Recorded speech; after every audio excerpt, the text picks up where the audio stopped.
कूजन्तं राम रामेति मधुरं मधुराक्षरम् आरुह्य कविताशाखां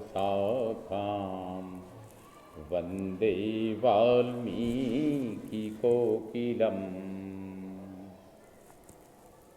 शान्तं शाश्वतमप्रमेयमनघं निर्वाणशान्तिप्रदं ब्रह्मा शम्भुफणीन्द्रसेव्यमनिशं वेदान्तवेद्यं विभुं रामाख्यं जगदीश्वरं सुरगुरुं मायामनुष्यं हरिं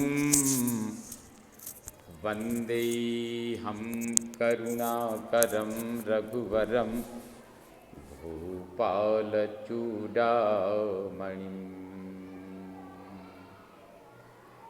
रामाय रामभद्राय रामचन्द्राय वेधसे रघुनाथाय नाथाय सीताया पतये नमः।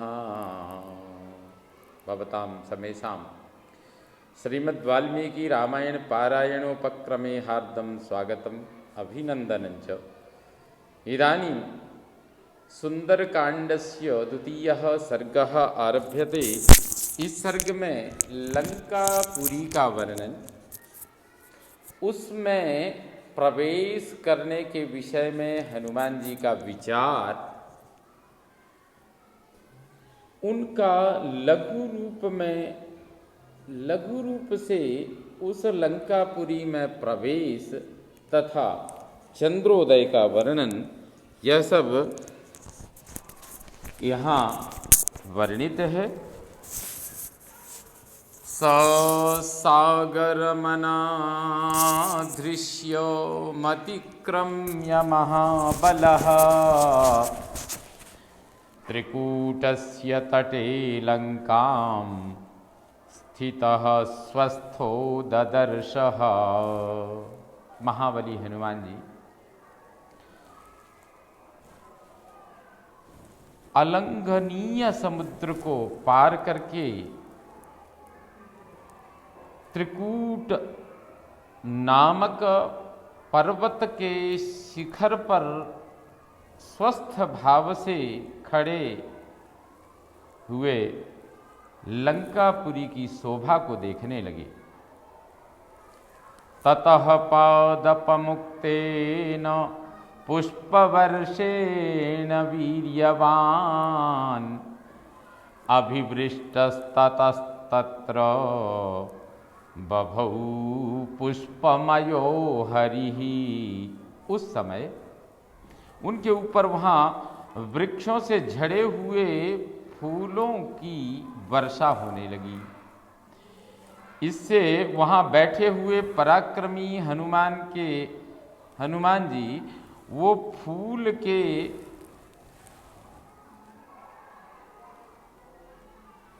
के बने हुए से वानर के समान प्रतीत होने लगे।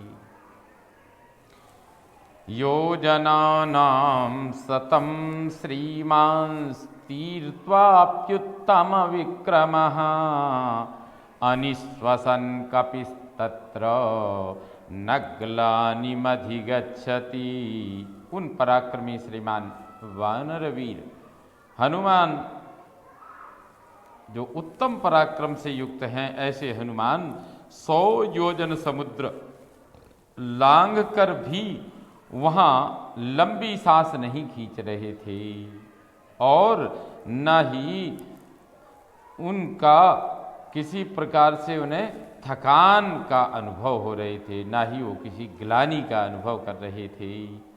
शतान्यहं योजनानां क्रमेयं सुबहून्यपि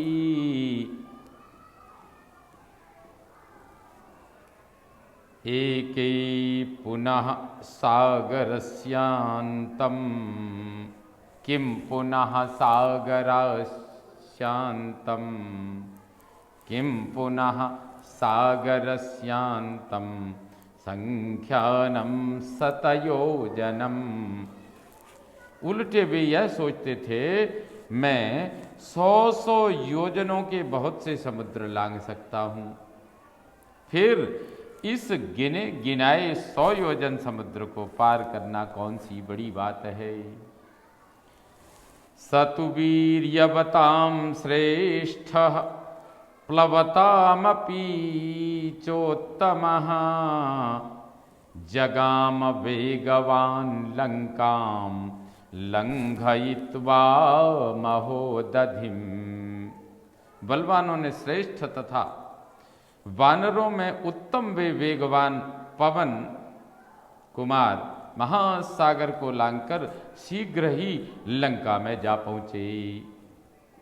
साद्वलानि च नीलानि गंधवन्ति वनानि च मधुमन्ति च मध्येन जगाम नगवन्ति च।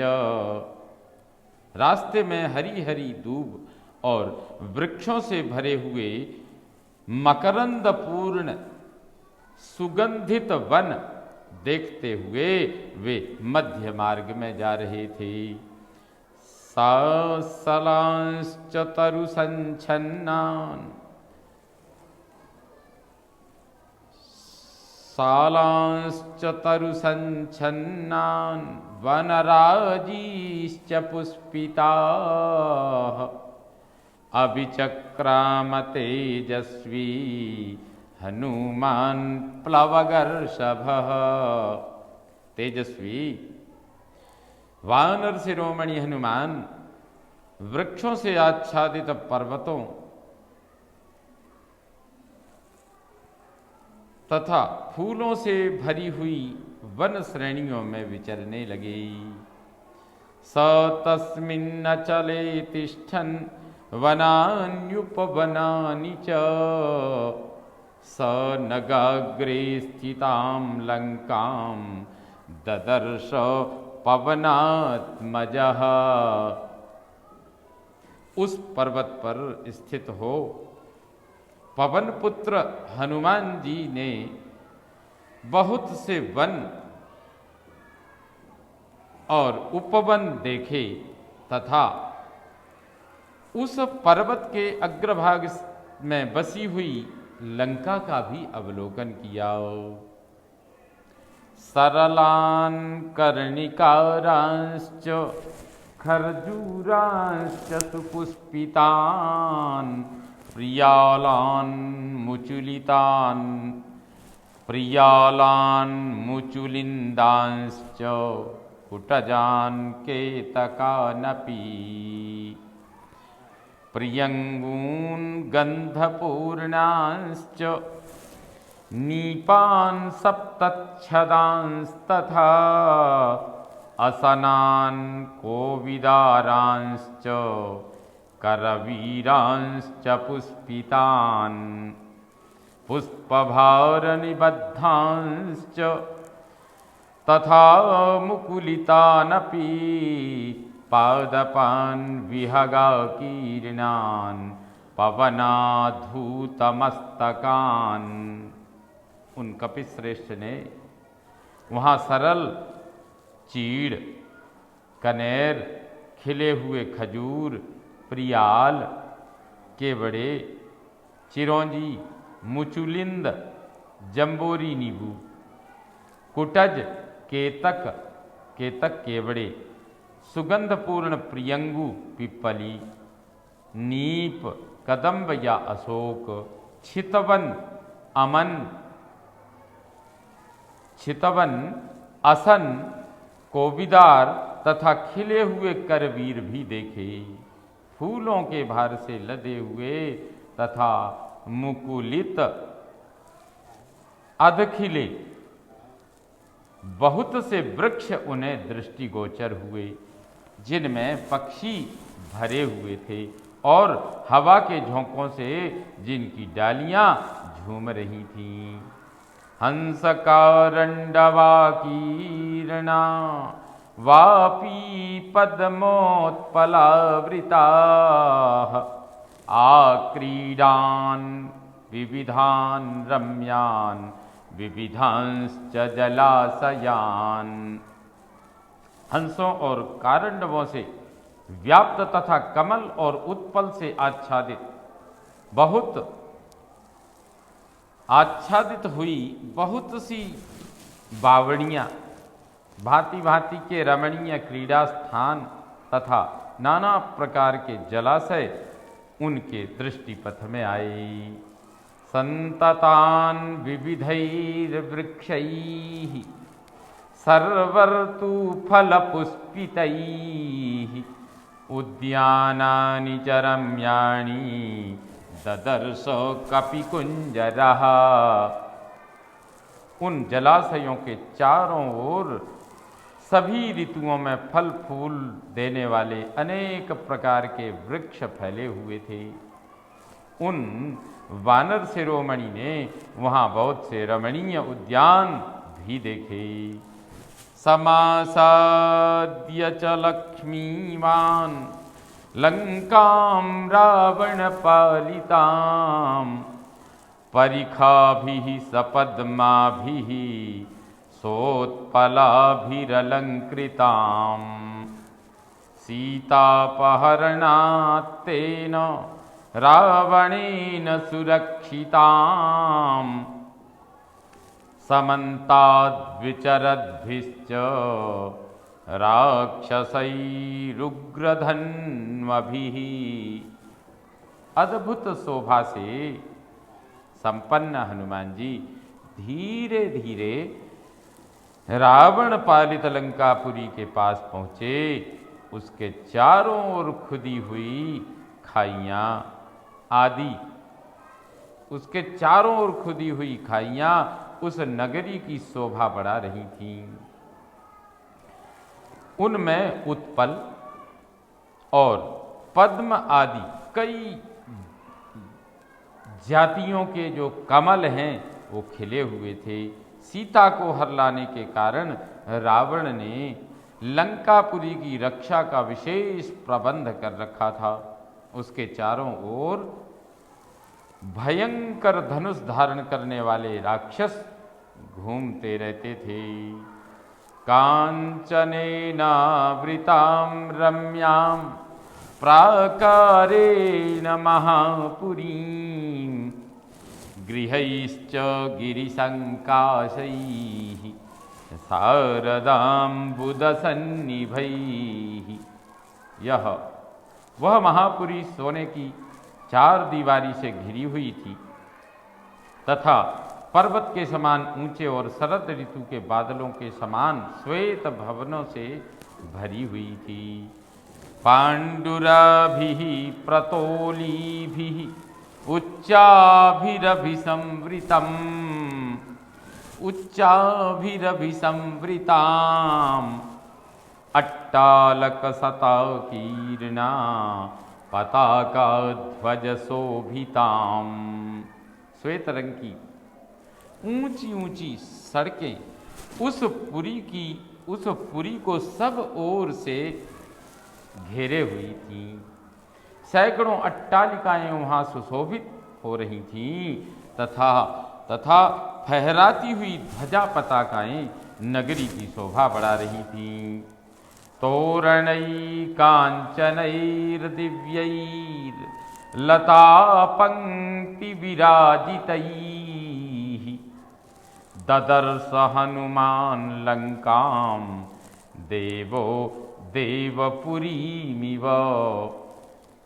उसके बाहरी फाटक सोने के बने हुए थे और उनकी दीवारें लता बेलों के चित्र से सुशोभित थीं। हनुमान जी ने उन फाटकों से सुशोभित लंका को उसी प्रकार देखा जैसे कोई देवता देवपुरी का निरीक्षण कर रहा हो। गिरिमूर्ध्नि स्थितां लंकां पाण्डुरैर्भवनैः शुभैः ददर्श स कपिः श्रीमान् पुरी माँ का सगामिव। तेजस्वी कपि हनुमान ने सुंदर शुभ्र सदनों से सुशोभित और पर्वत के शिखर पर स्थित लंका को इस तरह देखा मानो वह आकाश में विचरने वाली आकाश में विचरने वाली नगरी ही क्यों न हो।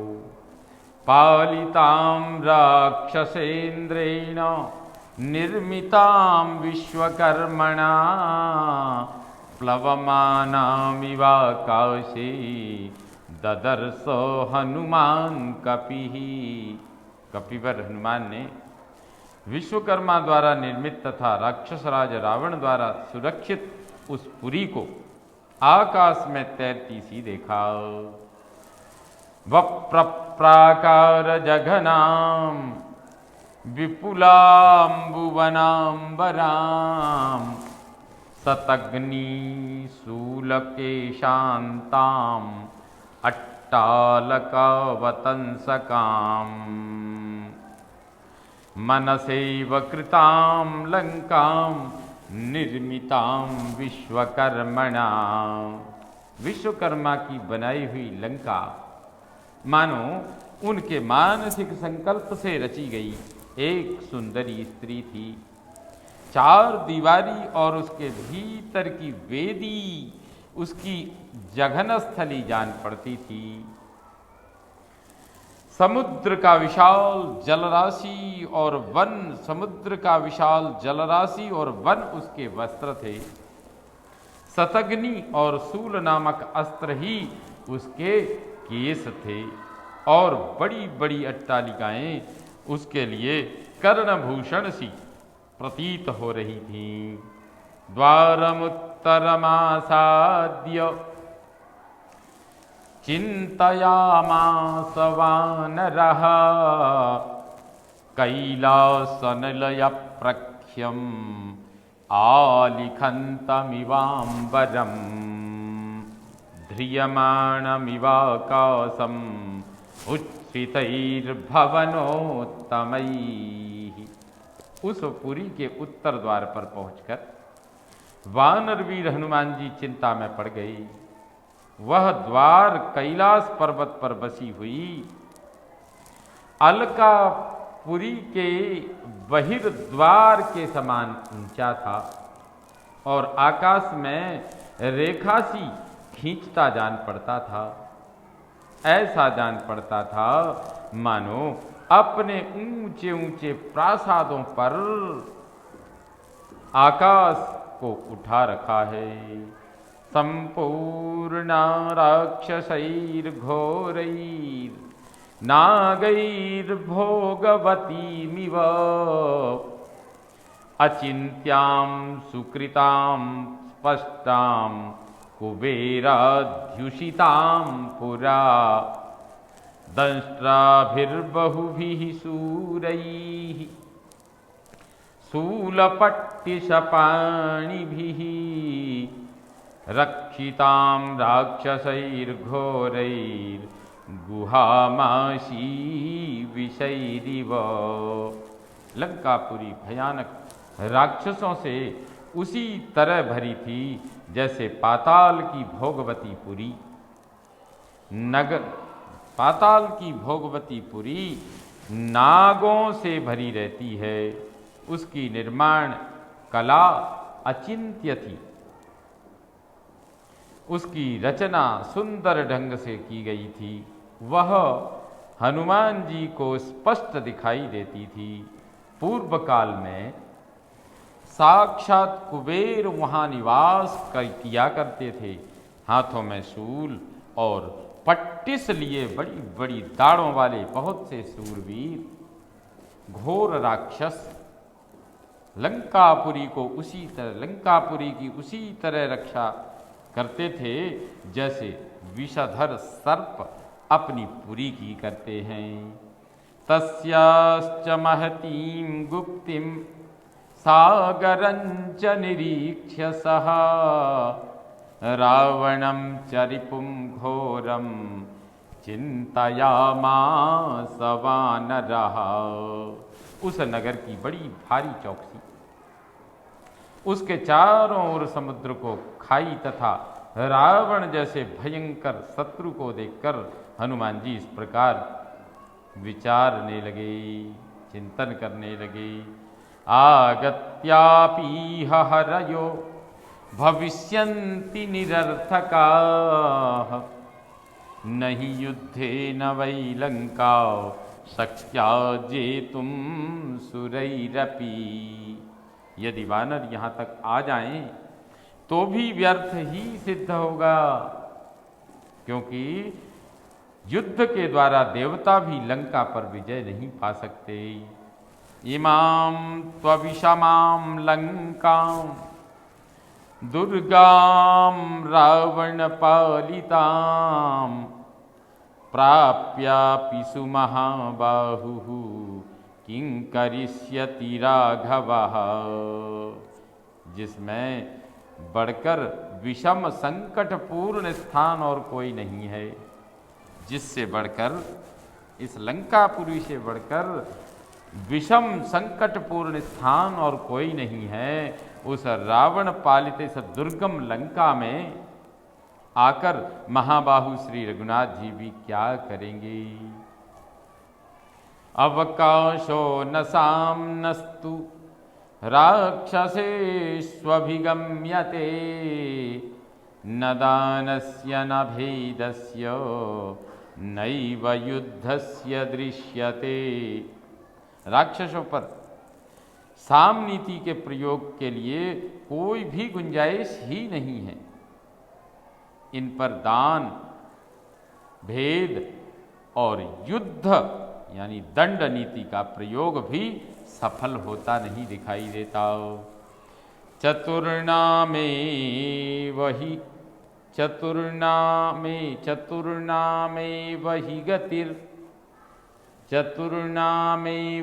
गतिर वानराणां तरस्विनां वालिपुत्रस्य नीलस्य मम राज्यश्च धीमतः। यहाँ 4 ही वेगशाली वानरों की पहुंच हो सकती है।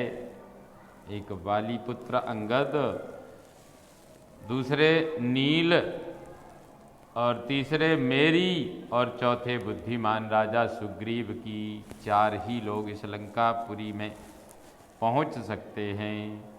यावज्जानामि वैदेहीं यदि जीवति वा न वा तत्रैव चिन्तयिष्यामि दृष्ट्वा तां जनकात्मजाम्। अच्छा, पहले तो यह पता लगाऊं कि विदेह कुमारी सीता जीवित हैं या नहीं। जनक किशोरी का दर्शन करने के उपरांत ही मैं इस विषय में कोई विचार करूंगा। कथम सचिन्तयामास मुहूर्तं कपिकुञ्जरः घोरे शृंगे स्थितस्तस्मिन् रामस्याभ्युदयं ततः। इत्थं सचिन्तयामास मुहूर्तं कपिकुञ्जरः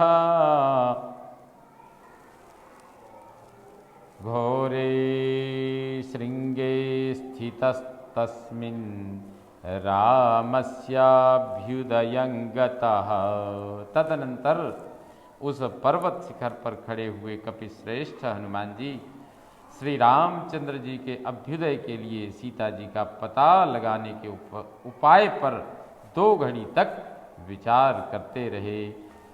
इस प्रकार से सुंदरकांड के 2 सर्ग का यह 32वां श्लोक संपूर्ण हुआ। शेष अग्रिम भाग में प्रस्तुत करूँगा। ओम पूर्णमदः पूर्णमिदं पूर्णात् पूर्णमुदच्यते पूर्णस्य पूर्णमादाय पूर्णमेवावशिष्यते। ॐ शान्ति शान्ति शान्तिः। सर्वे भवन्तु सुखिनः, सर्वे सन्तु निरामयाः, सर्वे भद्राणि पश्यन्तु, मा कश्चित् दुःखभाग् भवेत्। ॐ शान्ति शान्ति शान्तिः। श्रीरामचन्द्रो विजयते तदाम्।